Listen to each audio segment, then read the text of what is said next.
This is PRIME7 Local News. Tonight, schools ramp up COVID safety measures, toying with the idea of remote learning. Farmers call for an FMD vaccine to be rolled out across the country. Later this news hour, wild weather wreaks havoc at an iconic music festival in Byron Bay. And justice for a royal nanny once accused of having an affair with Prince Charles. Now, PRIME7 Local News. Good evening. Schools across the region could return to remote learning as a way of helping curb the growing COVID case numbers. It won't be a mandate like we've seen previously, but the Department of Education is making preparations to send individual cohorts home if the majority of staff and students fall ill. At this stage, remote learning is only being considered as a last resort. Schools across Wagga are preparing for the worst but hoping for the best. Independent school principals met with health officials yesterday discussing an action plan as COVID case numbers climb. The future that they described was one of that COVID is not going away, and what do we do as schools to continue to support learning? That means looking at on-site safeguards first before returning to remote learning as a last resort. Trying to increase the ventilation and increase the distances and wearing masks wherever possible.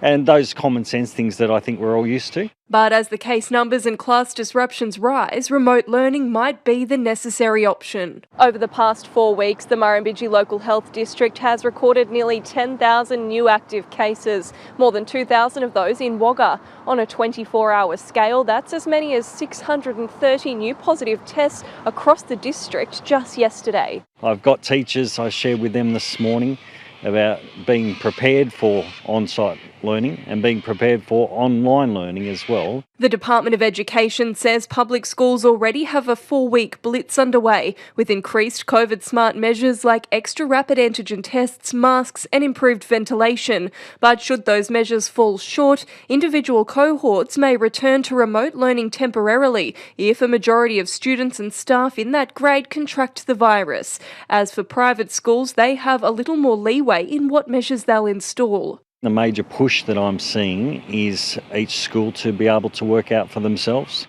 Jessica McLaughlin, PRIME7 News. The COVID jab for children under the age of 5 has been provisionally approved, but it's not yet available.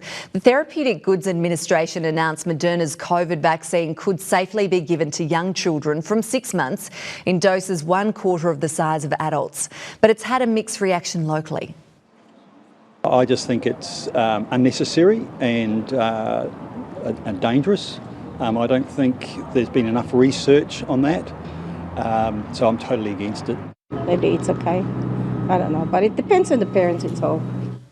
While the vaccine has been provisionally approved for this age group, Australia's top vaccine advisory body still needs to provide recommendations on its use. The federal government's biosecurity measures to help keep foot and mouth out of the country have come under intense scrutiny, with Riverina farmers calling for more protection. Let's bring in Penny Burford now for more on this. And Penny, what measures are people calling for?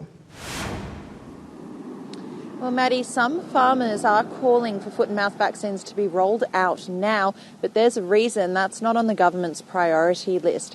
Any animal vaccinated against foot and mouth is indistinguishable from an infected animal when it comes to testing. The Department of Primary Industries explained this means if a vaccine rollout is done preemptively, Australia would lose its foot and mouth free status and international trade would almost certainly be impacted. The DPI has also confirmed mRNA research is in the works to develop more advanced vaccines that can be used earlier, but they're not expected until the end of the year at the earliest. Meanwhile, there are still calls for border closures. Our local member, Michael McCormack, is the latest person to add his voice to that chorus. Maddie. Thanks for the update, Penny. Penny Burford there. Childcare workers across the region are preparing to strike as thousands in the industry report excessive burnout. A recent report by the United Workers Union revealed the scale of the issues, with more than a quarter of early learning educators planning to leave the job in the next 12 months. They say it's a result of poor pay and working conditions, calling for wages to match primary school teachers. The strike will take place on September 7 right across the country. Wagga will be one of just 2 regional centres to hold a fundraising walk this weekend, shining a light on birth trauma. One local mum detailing her own harrowing experience, saying more support services and awareness is key to supporting women in the regions. Welcoming a new addition to the family should typically be a time of joy, but for many, a traumatic birthing experience can cast a very long, very dark shadow. It was 27 hours of labour with 8 hours of hard labour, and then we was put in for a emergency Caesar. For first-time mum Miranda Hutchins, it didn't end there. 8 attempts at an epidural failed, and she suddenly was forced to birth naturally. The cord detached from the placenta, so they had to rush me into surgery to remove that. Now Miranda is home safe with baby Mac, but alongside the thrill of being a new mum, she is feeling lingering trauma from the complex birth. It's all really fresh and it's really hard to get over it emotionally. Birth trauma an often taboo topic, but a far-reaching one. The stats are now telling us that it's 1 in 3 women who are experiencing this, which is only growing in numbers since we've had the pandemic. Elise Panton's own traumatic first birth experience left her with permanent physical and emotional scars. Feeling very vulnerable. I felt like I had completely lost control over the situation, and I felt very broken and like I'd failed as a mother. With the right support service, Elise was able to welcome her second bub, Alexis, last year, now working with the Birth Trauma Association to increase support in the Riverina. We are quite limited in supports here locally, especially for psychological traumas. Elise will hold a fundraising walk with the association on Sunday. It'll kick off at the Visitors Information Centre at 11 a.m. Penny Burford, PRIME7 News. An $800 million upgrade of Wagga's 2 major military bases is one step closer to getting off the ground. RAF Base Wagga and Kapuka's Army Training Base will reap the benefits of improved dining messes, training facilities and upgraded accommodation. Joint contractors Downer Group and CPB, who are spearheading the construction, have set up a joint office in preparation this week. It's expected works will commence in early 2024. In less than 15 years, the ACT will ban the sale of petrol cars, setting the stage for what Australian roads could look like in the future. Wagga councillors now calling on preparations to begin early so we can make sure there's enough infrastructure to support a spike in electric cars. For Jenny McKinnon, purchasing an electric car was a no-brainer. And electric just made so much sense.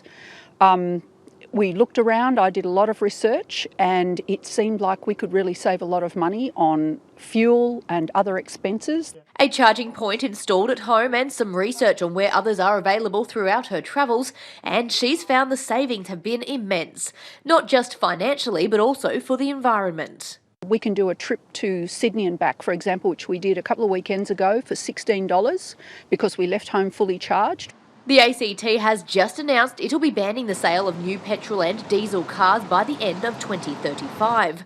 The ban a possible sign of things to come in New South Wales if the idea is rolled out nationwide. I think there's lots of work to be done, but I don't think banning diesel and petrol cars is a good option. Wagga Council is currently working on a report into the benefits of increasing the vehicles locally and the need to produce more charging stations, parking options and support if we're going to see more people opting to go electric. But I do think we need to be looking at other initiatives to really incentivise the uptake of EVs. At the moment, there's just over 10,000 electric cars on New South Wales roads. The fact that we are not emitting any greenhouse gases from this vehicle is a real plus for us. Samantha Costin, PRIME7 News. Still to come in PRIME7 local news, NAIDOC celebrations continue with Indigenous school students performing at Forest Hill and thousands of pigeons flock to Wagga's showground for the 40th anniversary of a national bird show. And later this news hour, festival goers fuming as extreme weather sees the first day of Splendour in the Grass cancelled. How police busted a Colombian-run cartel operating right here in Australia. And the BBC pays up after claiming a former royal nanny had an affair with Prince Charles.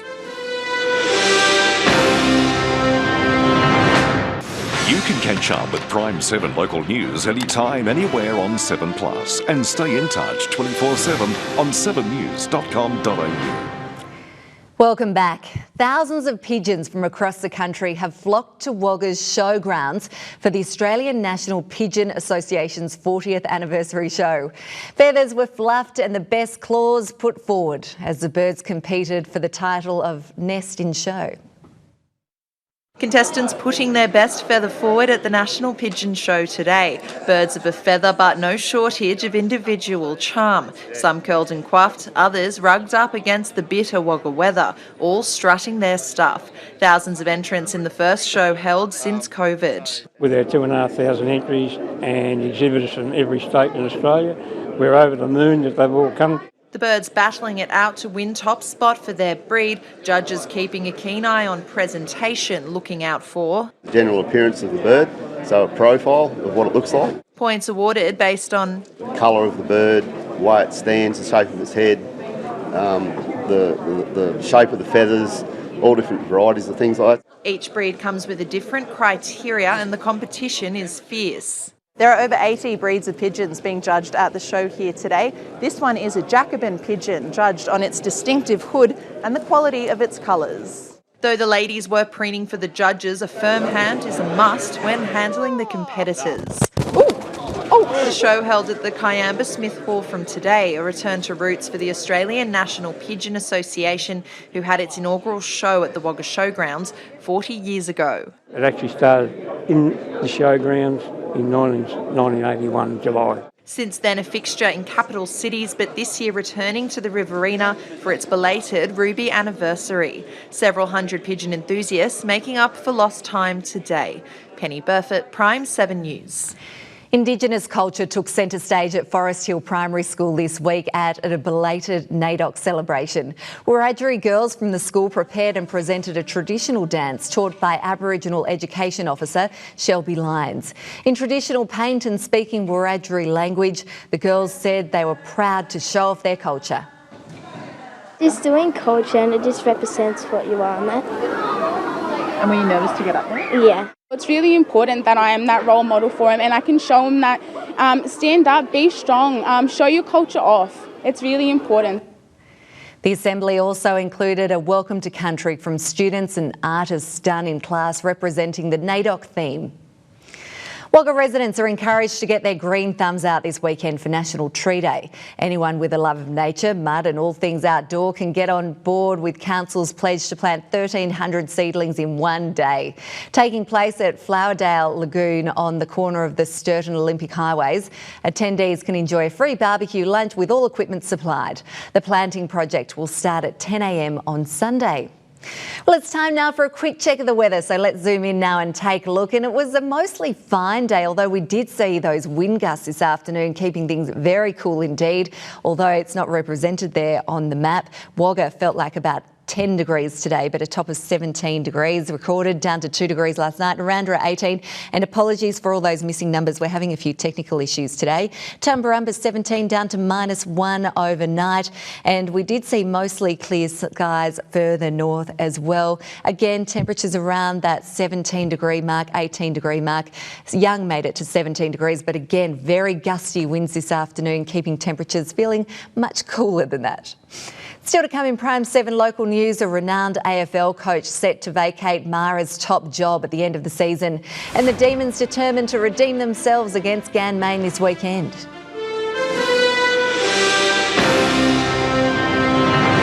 Welcome back. One of the Riverina's most accomplished and respected coaches will vacate Mara's top job at the end of the Farrer League season. Shane Lennon is a premiership-winning coach in the Riverina Football League with Colin Galliang Ganmain.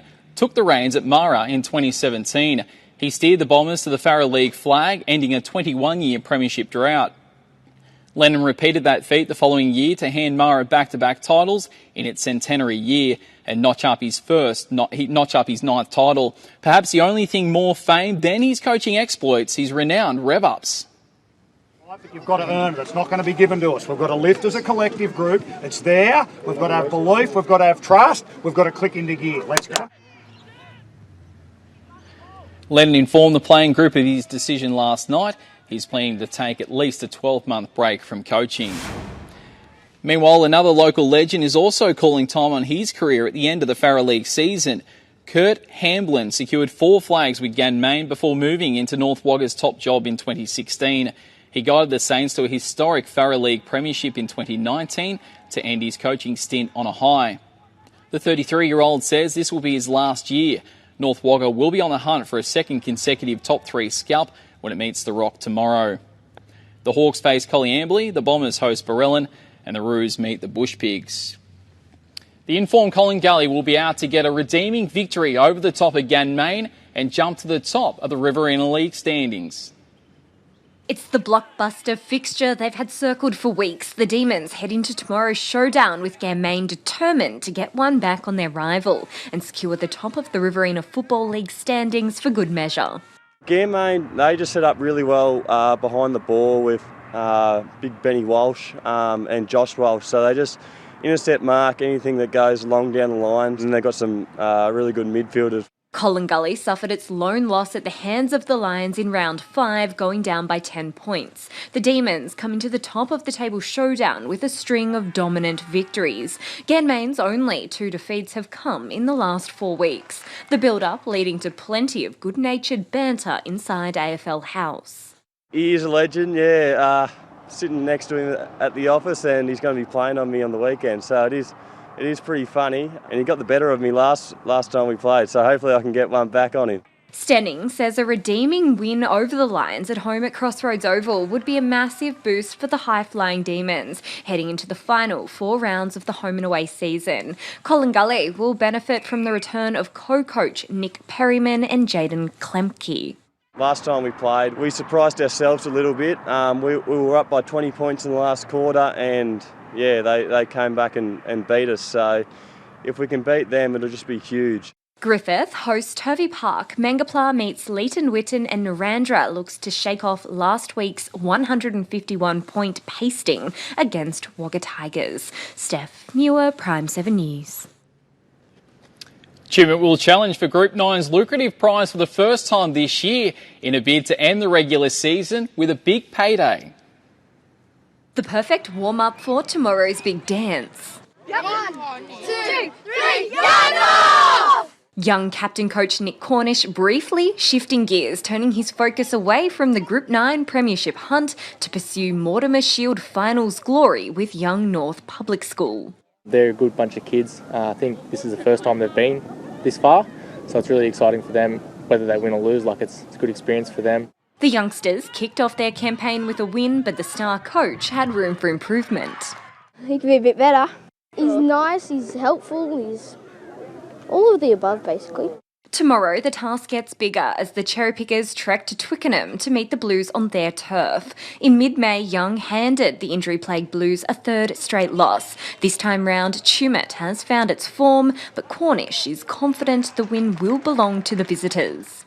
I'd like to think so. Like I said at the start of the year, we think we're the best team in the comp, and we want to try and go in with that mentality. And obviously, Tumut think they're a pretty good chance because they challenged us, so that's good. That's what you want. This is the first time Tumut has made a play for Group 9's lucrative Challenge Cup. The Blues elected not to front the $1,000 to challenge Temora in round 6 as it battled against a shortage of personnel. We're starting to get a few troops back now, and I think it'll be our last opportunity to challenge for it, so we thought we may as well because we could end up with the cash. With 34 teams and almost 500 kids in action at Paramore Park, the Mortimer Shield finals should have been the ideal distraction for Masters, but Cornish made sure the game was never far from his mind. I spoke to him today, trying to hopefully get him injured so he doesn't play tomorrow. Like I said, they're strong right across the park, but our middles are probably our strongest attacking point as well as defensively, so hopefully we can win that battle in the middle. Steph Muir, PRIME7 News.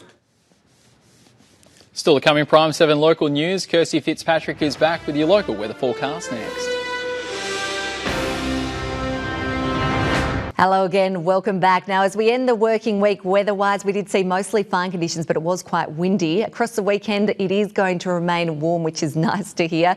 And we are expecting to see mostly fine conditions tomorrow, sunny skies again on Sunday. And the reason for that is the high pressure system that's sitting across inland New South Wales. But check out that east coast low over there. That's causing all sorts of trouble up and down the New South Wales and Queensland coastline at the moment.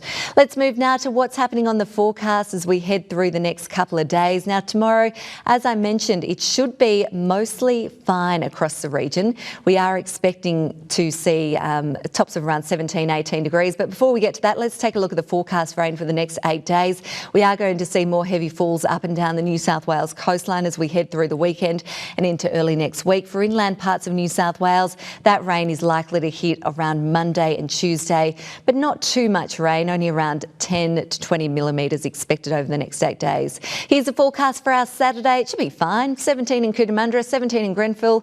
Tomorrow, 17 degrees, Tumbarumba 15. So again, these temperatures are warmer than average for this time of year, and hopefully that wind will ease off as well for the weekend. So those temperatures should be representative of what it feels like out there. Narrandera, 19 degrees on Sunday. Wagga, fine, sunny and 18 degrees. Tomorrow, 18. Picnic weather in Tumut as well, with a top temp of 18 degrees, dropping down to just 3 degrees overnight. Into Monday now, and this is when we could start to see those scattered showers around the region. A top of 18 degrees in Gundagai, Lockhart 18 degrees as well, and up to 10 millimetres expected in Grenfell and Hardin on Monday with tops of 17. And that's your local news for tonight. Thanks for your company. You can join the debate on our Facebook page, and you can catch up on our website or, of course, at 7plus. Stay with us now for your national news with the chaotic scenes as organisers pull the pin on a major music festival.